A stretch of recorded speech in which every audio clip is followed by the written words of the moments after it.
Hi, I'm Jamie Chadwick reporting from Expana. The situation in the Middle East has continued with increasingly direct implications for global agriculture, input markets, and trade logistics. The U.S.-Israeli war on Iran entered its 25th day on Tuesday amid conflicting signals on diplomacy.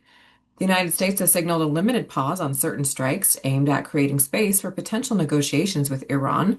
While that has introduced a short-term note of caution into markets, corresponding de-escalation on the ground remains uncertain.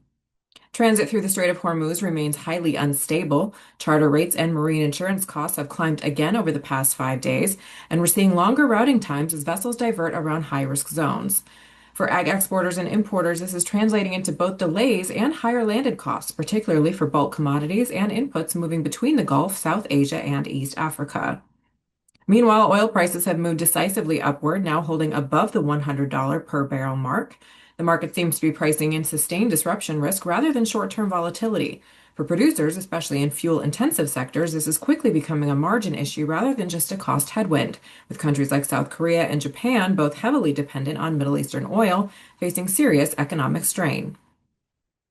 Fertilizer markets are also tightening further. Ammonia and urea supply out of the region is becoming less reliable, not only due to production concerns, but increasingly because of shipping constraints.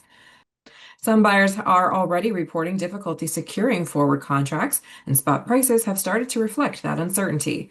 If these conditions persist into the next few weeks, we could see knock-on effects for application rates and input planning, particularly in import-dependent regions. Philippine President Ferdinand Marcos Jr. has declared a state of national energy emergency, citing imminent danger posed to the country's energy supply. The Farm Ministry in France has also implemented a series of emergency measures to support farmers facing surging fuel and fertilizer prices.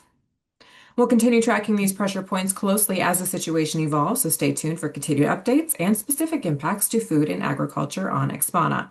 Visit expanamarkets.com to learn more.